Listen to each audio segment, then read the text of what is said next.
थोड़ा सा फर्मेंटेशन ऊर्जा बढ़ा देता है, जैसा भोजन यह भी है। थोड़ा खमीर आंत के बायोम को बढ़ा देगा। अगर आप इसे एक सीमा से ज्यादा फर्मेंट करते हैं तो यह खुद का एक बायोम बना लेगा, आपके बायोम को सहारा नहीं देगा। मुझे पता है कि पश्चिमी दुनिया में इस विषय में जाना खतरनाक है। खाने के लिए ये सबसे भयानक चीजें हैं। खमीर वाले खाद्य पदार्थों का व्यक्ति के बोध की क्षमता पर क्या असर होता है? क्या ये कुछ ऐसा है जिससे हमें कुछ चीजों में बचना चाहिए? हाल ही में किए गए एक अध्ययन से पता चला है कि वास्तव में जो लोग कई तरह के फर्मेंटेड खाद्य पदार्थ खाते हैं, आदर्श मात्रा में फाइबर का सेवन करने वाले समूह की तुलना में खमीर वाले खाद्य पदार्थों को खाने वाले समूह में पेट का स्वास्थ्य बेहतर था और सूजन के संकेत भी कम थे। मैं सभी को सलाह दूंगा कि बड़े पैमाने पर शाकाहार खाने जितना ही महत्वपूर्ण है, खमीर वाले खाद्य पदार्थों को भोजन में शामिल करना।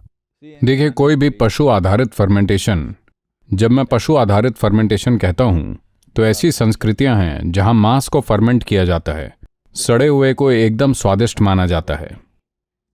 दुनिया के कुछ ऐसे हिस्से हैं जहां इसे इस तरह खाया जाता है।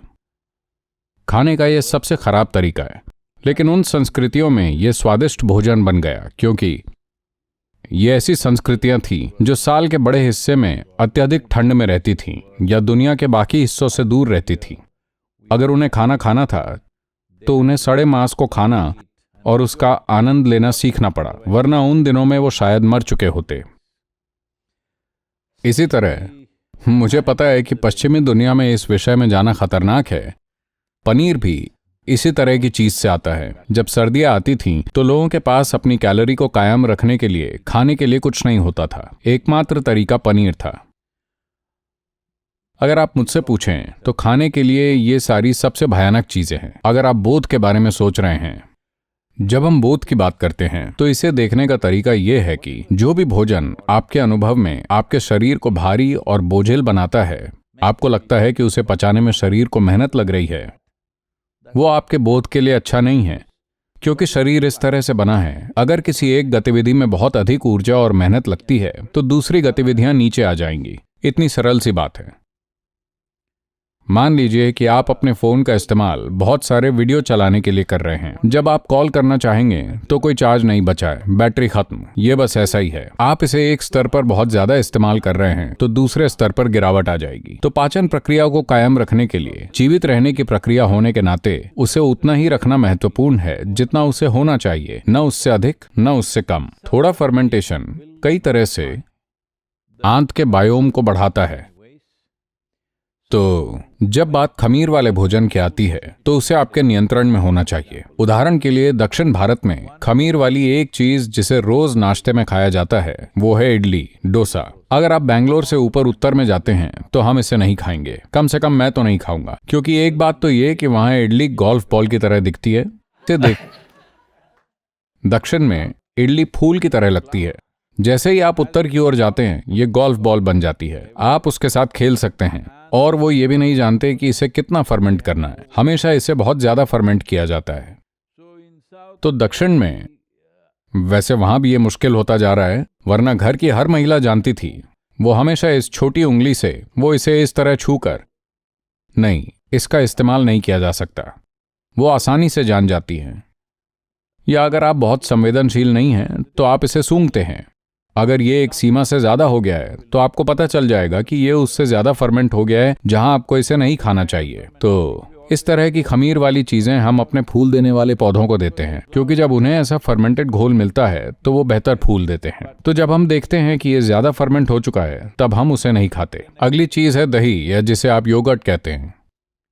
इसे सिर्फ रात भर फर्मेंट किया जाता है। ये खाने में मीठा होना चाहिए। अगर ये खट्टा हो गया है, थोड़ा खट्टापन ठीक है। अगर ये ज्यादा खट्टा हो जाता है तो हम नहीं खाएंगे, क्योंकि अगर आप इसे एक सीमा से ज्यादा फर्मेंट करते हैं तब यह अपना खुद का बायोम बना लेता है, आपके बायोम को सहारा नहीं देता। थोड़ा खमीर ऊर्जा बढ़ाता है। मौजूदा चीजों में जो इससे आपके पेट या आपकी पाचन नली में भी फर्मेंटेशन होता है। लेकिन ये एक फर्मेंटेशन एक तरह का कल्चर है, ठीक है? क्या ये सही शब्द है सर? ये जीवाणुओं की वृद्धि है, ये खास संवर्धन है। तो आप इसे खास तरीके से संवर्धित करना चाहते हैं जो आपके लिए फायदेमंद हो, ना कि बस किसी भी तरह से संवर्धित करना। अगर आपको पेट में बियर फैक्ट्री जैसा महसूस होता है तब क्या मतलब? आप बोध के बारे में बात कर रहे हैं। अगर आप बोध के बारे में बात कर रहे हैं तो आपके पेट को ऐसे संकेत भेजने चाहिए कि यह ज्यादा से ज्यादा सतर्क और पैना बने। अगर यह आपको ऐसा बनाता है तब बोध कैसे होगा? तो एक बात यह है कि कोई भी पशु उत्पाद जो फर्मेंट किया जाता है आमतौर पर बिल्कुल नहीं खाते। अगर आपको खाना ही है तो थोड़ा सा दही, लेकिन वो भी सिर्फ रात भर ही जमाया जाता है, 6 से 8 घंटे। अगर गर्मी है तो बस 4 से 5 घंटे। हम इस तरह बहुत सावधानी से जमाते हैं। अगर लोग गर्मियों में दोपहर 1 बजे खाना चाहते हैं तो वो इसे सुबह 8-9 बजे जमाएंगे, क्योंकि तापमान ज्यादा है। अगर मौसम ठंडा है तो वो रात को सोने से ठीक पहले इसे जमाएंगे। अगले दिन ये तैयार हो जाएगा। और इस फर्मेंटेड खाने से आप कैसे पेश आते हैं? आजकल ये सब खत्म हो गया है और मेरी टेबल के आसपास के लोगों में मैं हमेशा इस बारे में थोड़ी समझ लाने की कोशिश करता हूं। हमारे घरों में अगर दही जम गया है तो आप उसमें परोसने वाला चम्मच इस तरह से नहीं डाल सकते। आपको एक तरफ से धीरे से लेना होगा। हमेशा वो हमें बताते थे ये जीवित है, आपको इसे आहिस्ता लेना चाहिए। बस एक तरफ से आप इसे लें और फिर खाएं, क्योंकि ये जीवन है, ये जीवित है। तो आप इसमें चम्मच बस कैसे भी नहीं घुसेड़ सकते। देखिए, अमेरिका को काफी कुछ करना है। मैं समझता हूं कि ये ऐसा इसलिए बन गया है क्योंकि ये 200-250 साल का मामला है। जब वो लोग आए तो वो यहां जंगली भूमि पर आए थे। उन्हें जहां मिला वहां बैठकर खाते थे, जहां मिला वहां खड़े होकर खाते थे। पर आज भी वो वैसे ही खा रहे हैं जिसकी अब जरूरत नहीं है। उन्होंने शिक्षा, सभ्यता, समृद्धि का एक खास स्तर हासिल कर लिया है। अब आपको वही करना चाहिए जो आपके लिए सबसे अच्छा हो। मैं आपको अपना अनुभव बताता हूँ। एक दिन मैं वॉशिंगटन डीसी के बिजनेस डिस्ट्रिक्ट में गाड़ी चला रहा हूँ, राजनीतिक हिस्से में नहीं, बिजनेस में, जहाँ सीईओ और लॉयर और ऐसे लोग हैं। मुझे नहीं पता ये लोग क्या थे, शायद सीईओ, सारे युवा लोग, 35 साल से कम उम्र के सभी युवा, जाहिर है आईवी लीग किस्म के लोग। और उनके कपड़े और उनके पहनावे को देखकर लगता है कि वो बहुत पैसे वाले हैं। वो सब बाहर खड़े हैं। ये लगभग 12:30 पौने 1 का समय है। मुझे लगता है उनके लंच का समय। और वहां पर कोई स्टॉल है, शायद एक, मुझे नहीं पता, एक हॉट डॉग या कुत्ते का या गाय का कोई हिस्सा, कुछ तो बिक रहा है। सभी पुरुष और महिलाएं बहुत अच्छे कपड़े पहने हुए, वो सब वहां अपने हाथों में खाना पकड़े हुए खड़े हैं और इस तरह उसे काट रहे हैं, ऐसे काट रहे हैं। मैंने ये देखा और मेरी आंखों में आंसू आ गए। इन लोगों को क्या हो गया है? वो संपन्न हैं, कम से कम वो नीचे बैठकर ठीक से तो खा सकते हैं। नहीं, वो खाने को ऐसे काट रहे हैं, एक जंगली जानवर भी वैसे नहीं खाता। ये अच्छी बात नहीं है।